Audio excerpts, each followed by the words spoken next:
All right, we're staying on the tariff war, and we have James Crabtree, distinguished visiting fellow from the European Council on Foreign Relations. He's joining us live from London. First of all, James, the copper pharmaceuticals, the latest to be targeted by Trump. Talk to me first about the thinking, the U.S. strategy in Asia as the list continues to grow. Is it all about revenue?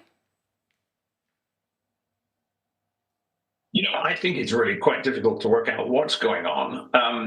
I think it's mostly about China. So the US doesn't really make copper, doesn't mine it, doesn't refine it. But China does. And so you're right that these copper tariffs will raise some revenue. So copper coming into the US will be taxed, and that will give some money to the US. But I think really what they're trying to do here is they're worried that they're too reliant on China for copper products, sort of smelted copper and refined copper. And therefore, they think if they put the tariffs on, that will create a copper-related industry in the US and make the US less reliant on China. I think that's what's going on, but it's really quite hard to tell. It doesn't make a lot of sense that they're doing this. Well, I want to talk to you specifically on the trade deals with individual countries in Asia.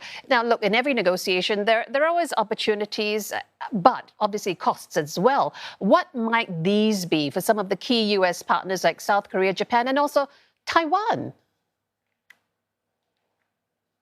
Well, I think if you're sitting in Tokyo or Korea, there's a big backlash in Tokyo now because this is perceived to be a humiliation for Japan, as in they went in to try and do a comprehensive deal. They failed, and they got this ridiculous letter full of odd capitalizations and all the rest of it. I mean, there are only two countries that have sort of got ahead of the pack: the United Kingdom in Europe and Vietnam in Southeast Asia.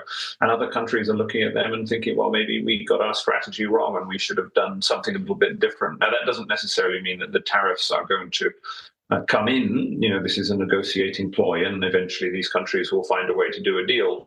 But it doesn't look good if you're a US ally and you're being treated like this. So I think in Tokyo and Seoul, there'll be a lot of bad feeling about the way that the US is treating them. Yeah, we heard some talk of how countries have been through, 25 rounds of negotiations. But I want to get your assessment also on these traditional allies, like you said, Japan, South Korea, a little bit embarrassing, but they also have that problem, right? Of the problem really is how much do they push back on the tariffs while being mindful that they have to keep this stability in their relationship with the US. It's tough. That's exactly right. It's extremely tough because the incentives on the economic side and the security side push you in different directions. The same is true for Europe, where I'm sitting. So if you push back hard on the economic side, the big risk is that Trump then says, okay, well, we're not going to sell you any more F-35s, or we're not going to do this, or we're not going to do that. And therefore, at the level of the leaders, they have to try and balance. Probably the best way to negotiate the tariffs is to be very tough, as the Chinese were, with their use of rare earths to gain leverage. But actually, the US partners are very wary of doing that because they think it's going to annoy Trump, and then he'll whack them on the security side. So getting this balance right is extremely difficult. So the U.S. has made this move. Now, in this game of chess, China may have to make the next move. It is concerned over the deals that the U.S. With the U.S. could hurt its supply chains, and it's threatened retaliation, I should say. Talk to us about what they're concerned about.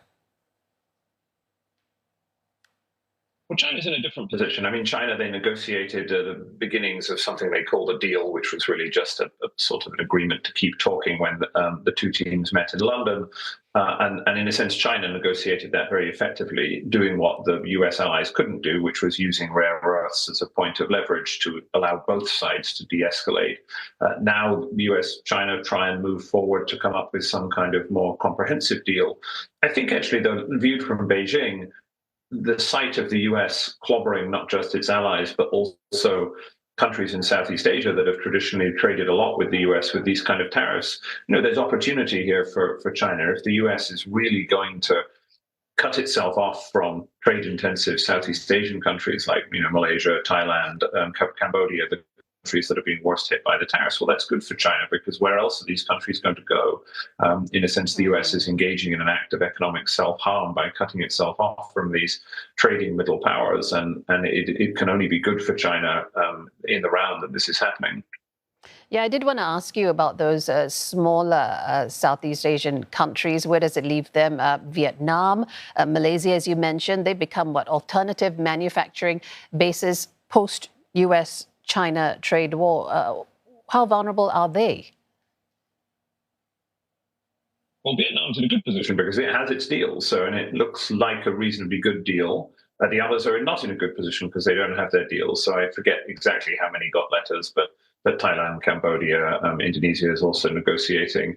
And so they're very high tariff rates as part of the next round of negotiations. Now, we assume that these countries are going to get deals too, but they might not be on as good terms as the Vietnam one. And that's happening in Europe at the moment, where the United Kingdom deal, which wasn't great, looks like it will be a better deal than the European Union will get. So those who get in early sometimes get the best deal. Those who hold out longer do less well. That's an interesting strategy to use in this game. Now, I'm wondering, when you've seen how Trump's been playing the tariffs and how using it, a blunt tool, he still feels obviously there's something he can get out of it. As a strategy, do you feel it's been successful, and how does it inform what he's going to do next, particularly when it comes to Asia, and in what form? Trade deals, letters, or even some other measure completely different? Well, I think he thinks it's being successful on its own terms, as in he's using these to gain leverage to achieve what he thinks are better deals. And those better deals means, more purchases of US goods, lower trade barriers. This is to do with the reciprocal tariffs. So he thinks it's working.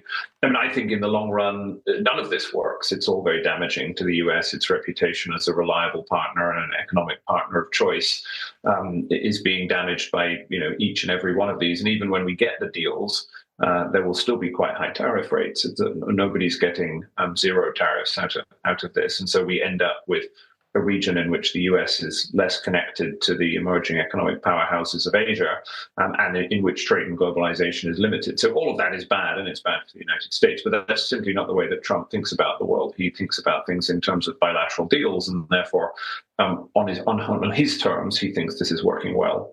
All right. Well, James, we have to leave it there. Thank you so much. James Crabtree, Distinguished Visiting Fellow from the European Council on Foreign Relations. He's speaking to us from London.